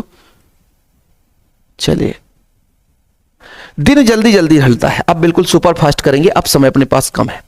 यह गीत प्रसिद्ध कवि हरिवंश राय बच्चन की कृति निशा निमंत्रण से लिया गया है। यह कविता में प्रेम के महत्व को प्रकाश डालती है। कवि के अनुसार प्रेम की तरंग मनुष्य के जीवन में उत्साह, उमंग और भावना का हिलोर पैदा करती है। किसी प्रिय आलंबन या विषय से भावी साक्षात्कार का आश्वासन ही हमारे प्रयास में गति भर सकती है। इससे हम शिथिलता और फिर जड़ता को प्राप्त होने से बच जाते हैं। प्रेम के कारण ही मनुष्य को दिन जल्दी जल्दी ढलता है महसूस होता है। यदि जीवन में कोई प्रिय प्रतीक्षा करता ना मिले तो जीवन शिथिल हो जाता है। दिन जल्दी जल्दी ढलता है, कविता का उद्देश्य क्या है? यहाँ प्रेम के रूप में वर्णन, निसम निमंत्रण में प्रेम, यानी कहने का तात्पर्य है कि आपके जीवन में प्रेम है, आपके जीवन में खुशी है, आपका कोई प्रतीक्षा कर रहा है, तो आपका दिन जल्दी जल्दी ढलेगा। जैसे आप कहीं पर जा रहे हो, आपकी उम्मीद है, आपकी कोई बेस्ट फ्रेंड खड़ी है वहां पे और वो उम्मीद कर रही है आपको भैया, तो वो व्यतीत करने में समय ज्यादा नहीं लगेगा, जल्दी सोचेगा भैया शाम कितना जल्दी हो, और ढलता हुआ वो आप वहां पर चले जाओगे। ऐसे यहां पर बोला गया कि अब आपके अंदर जो मन में उत्साह है, प्रेम है, प्रसंग है, ये सारी चीज ना हो तो वो दिन आपका थोड़ा सा कठिन आभास होता है। इस प्रश्न को थोड़ा सा जटिलता है बच्चों, इसको आपको याद करना ही पड़ेगा। नाटक और एकांकी में अंतर, इसे आप लोग पढ़ लोगे। अंतर का मैंने एक बढ़िया लेटेस्ट वीडियो बनाया है, लगभग 15 अंतर होंगे। आप लोग प्लेलिस्ट जरूर विजिट करें, शिव सर का प्लेलिस्ट, शिव कोचिंग क्लासेस में जाइए, प्लेलिस्ट विजिट करिए, हिंदी इंग्लिश में भी प्लेलिस्ट है। महत्वपूर्ण अंतर हमने कराया है, उसका वीडियो जरूर देखिए बच्चों। नाटक एकांकी में जितने भी अंतर है, जो एग्जाम में एक दो अंतर जरूर पूछा जाता है, वैसे नाटक एकांकी में बच्चों, एकांकी एक अंक में लिखी गई घटना है ना। नाटक जो होता है एक विस्तृत वर्णन होता है, एकांकी जब एक अंक में होता है तो इसमें पात्रों की संख्या कम होती है, नाटक में पात्रों की संख्या अधिक होती है। नाटक का आकार बड़ा, एकांकी का आकार छोटा होता है, इसमें कुछ है ही ना। देखो जरा, नाटक में अनेक अंक होते हैं बच्चों, एकांकी में क्या होता है? एक अंक होता है, ठीक है। नाटक में पात्रों की संख्या क्या होगी? अधिक होगी, तो एकांकी में पात्रों की संख्या कम होगी। नाटक का आकार बड़ा होता है, एकांकी का आकार छोटा होता है। यदि आपसे जो क्वेश्चन बनता है उसको स्किप करो, आगे बढ़ो। समझ में आ गई? मुहावरा लोकोक्ति, मुहावरा क्या होता है? एक छोटा सा वाक्य का वाक्यांश होता है, एक छोटा सा अंश होता है, लेकिन जो लोकोक्ति है बच्चों एक पूर्ण वाक्य होता है ना। मुहावरा जो है वाक्य के साथ जुड़कर अर्थ व्यक्त होता है, लेकिन लोकोक्ति का स्वयं अर्थ होता है, ठीक है। दो अंतर याद कर लेना आप लोग, काफी है। आखिरी क्वेश्चन है कहानी और उपन्यास में अंतर। कहानी लघु आकार की होती है, उपन्यास थोड़ा सा बड़ा होता है। पात्र कम होंगे, जिसका आकार छोटा होगा पात्र कम होंगे, जिसका आकार बड़ा होगा पात्र अधिक होंगे बच्चों। इसमें एक घटना का वर्णन होता है, उपन्यास में अनेक घटनाओं का वर्णन होता है।